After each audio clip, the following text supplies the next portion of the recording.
gostaria de começar esse vídeo falando um pouco da experiência do primeiro conto que o Andersen escreveu, que tinha como personagem, ou seja, a mesma temática da Pequena Sereia. Eu já mostrei esse livro para vocês, não é? Relativamente à história desse conto. E o que é? Que história é essa? A história é um pouco diferente, porque nesse caso, a Unida é uma moça que nasce durante uma viagem de navio. Ela nasce, portanto, num navio atravessando o mar. E o navio também sucumbe e ela aí encontra um príncipe. Então, veja, as situações são praticamente que as mesmas, né? Os papéis invertem-se um pouco, mas as situações são praticamente que as mesmas. E aí acontecem coisas como, por exemplo, de repente você vai a um lugar e não sabe por que você se sente parte daquele lugar, tem uma afinidade com aquele lugar. Então, a Pequena Sereia tinha afinidade com o mundo humano e a Unida tinha afinidade com o mundo marítimo. E as histórias se encontram porque ambos vieram de lugares diferentes e ambos tinham que doar alguma coisa para poder viver uma vida com outro ser de um outro lugar. Na Pequena Sereia, na história original do Andersen, nós sabemos como ocorre. Ela perde a língua e ela não pode se comunicar, e ela então abre mão do amor dela, porque a única forma dela se tornar humana seria matando a noiva do príncipe e o príncipe propriamente, e ela abre mão em nome do amor e se sacrifica, transformando-se em espuma, né? Bom, a Unilda, ela mais ou menos ela segue a mesma orientação. Ela volta ao mundo terreno porque ela tem saudade dos familiares, mas aí ela deixou para trás o mundo que ela já construiu, que foi um mundo com o príncipe do mar. Em ambos os casos também, o que nós percebemos é que é o sacrifício da doação pelo amor, a necessidade de se calar para não fazer com que o outro sofra. Então vamos ver, o Andersen, o primeiro grande amor da vida dele foi a Riboll Vogt. O que acontece é que ela já estava comprometida com um farmacêutico, uma pessoa de bens, de dinheiro, e que poderia dar a ela uma vida confortável, tranquila, e o Andersen estava no início da carreira dele. Ele não tinha dinheiro, não tinha bens, e não tinha como sustentar uma esposa e sustentar uma família. Então ele se cala, ele escreve um poema, que a personagem desse poema, ou esse poema é dedicado a Riboll Vogt, mas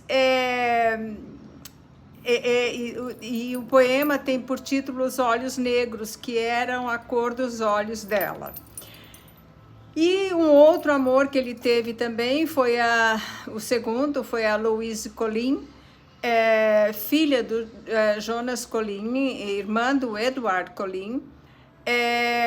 Ela não estava noiva, mas ela pertencia a uma classe social muito acima do Andersen, portanto, sem possibilidade de casamento. E eles aproveitam, então, no momento em que o Andersen viaja, para marcar o noivado, fazer o noivado da Louise com o pretendente alemão que ela tinha, e dessa forma o Andersen não podia mais interferir na vida dela.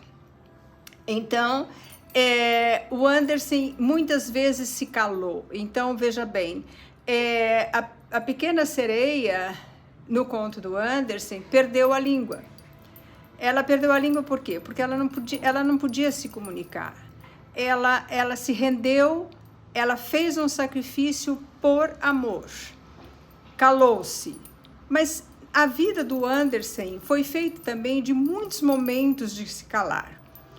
Muitos momentos em que ele sofria humilhações, que ele não conseguia ascender à classe social, era rejeitado em muitas situações, mesmo depois dele ter conseguido chegar ao ápice da carreira dele, reconhecido mundialmente. Assim mesmo, ele permanecia uma pessoa que veio de uma classe social inferior e de uma classe social que não podia ser compatível com a classe social dos mais abastados. Então ele se calou muitas vezes, e muitas vezes os contos dele trazem essa mensagem, a mensagem do silêncio. Você precisa se calar porque você não tem voz.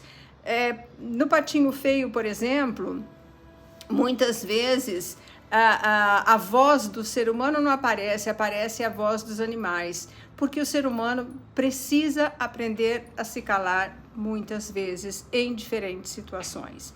Então, a Alnida e o Homem do Mar é o primeiro conto, ou seja, é a inspiração do Andersen para posteriormente escrever A Pequena Sereia.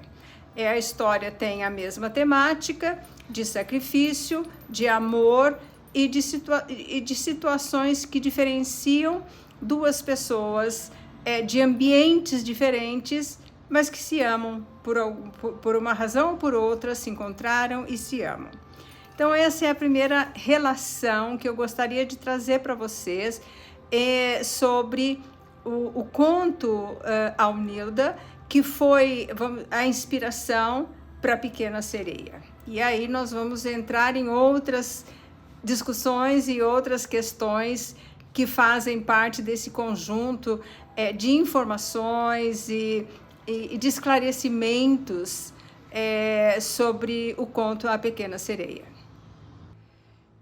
Relativamente à questão da classe social que eu vinha conversando, o fato do Andersen não ser uma pessoa que tenha vindo de uma classe abastada, com muitos problemas com a língua, porque o dinamarquês dele era um dinamarquês que nós poderíamos dizer assim, simples, vulgar até, porque ele não tinha educação, até que ele começou a frequentar escolas por aí afora, enfim.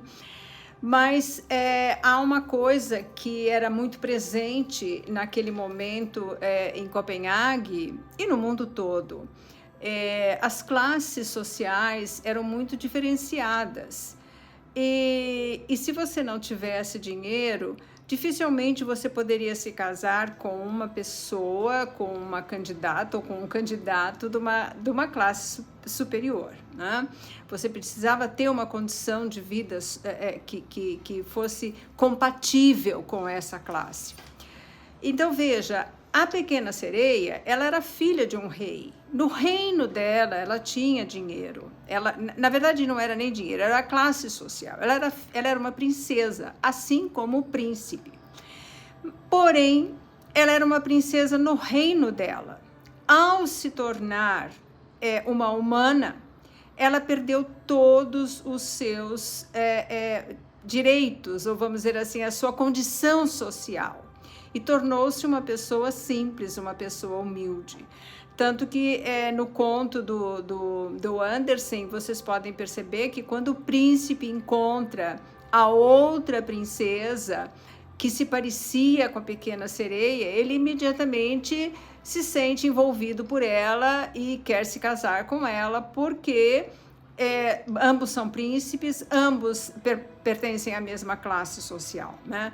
Então, essa era uma questão bastante presente nesse período em que o Andersen escrevia os contos dele. Eu já disse isso muitas vezes e volto a repetir, ele sofreu essa distinção social, esse preconceito social de uma forma muito intensa na vida dele. Bom, quem já foi a Copenhague, ou mesmo que não tenha ido a Copenhague, sabe que num determinado local em Copenhague, sobre uma pedra, tem uma escultura da Pequena Sereia. É uma escultura simples, uma pedra simples, não há nada de sofisticado em nada sobre isso. Mas ela é um ícone para a Dinamarca, ela é um dos lugares mais visitados e fotografados por turistas na Dinamarca. Então, a Pequena Sereia, diferentemente de todo o sofrimento da história, ela acaba tendo um lugar de reconhecimento, um lugar privilegiado, um lugar aplaudido por turistas e pelos dinamarqueses de um modo geral. A Pequena Sereia, ela é, de fato, um ícone para a Dinamarca. Naquele período em que o Andersen escreveu, era um período em que os heróis tinham que apresentar características diferentes. Os contos, as novelas, as óperas, todo esse mundo da arte era cercado por características específicas para que o ator, para que o artista pudesse ser interessante. Então ele precisava marcar a presença dele por alguma coisa interessante. E o que o Andersen fez relativamente a isso? Primeiro, ele estudou muito, né? Ele aproveitou todas as oportunidades para estudar, viajou muito e com as viagens dele, ele conseguiu apurar o conhecimento dele e desenvolver a sensibilidade dele para poder explicar e fazer fotografias do mundo. Então, quando você lê o conto A Pequena Sereia, escrito por ele, a riqueza de detalhes, da descrição do fundo do mar é alguma coisa fantástica. Os mínimos detalhes, a mínima decoração, a beleza que ele descreve do fundo do mar é praticamente uma apologia ao meio ambiente, porque o fundo do mar era um lugar privilegiado, né? Então isso fica muito claro na descrição dele, e isso fez a diferença. Isso fez com que o Andersen galgasse posições dentro da literatura, dentro do mundo da arte, muito rapidamente, se nós considerarmos o contexto que ele viveu, porque ele conseguia descrever e dar vida às personagens, aos locais, de uma forma que muitas vezes o leitor comum, a pessoa comum não percebe, mas lendo um conto dele você começa a imaginar como esse fundo de mar seria.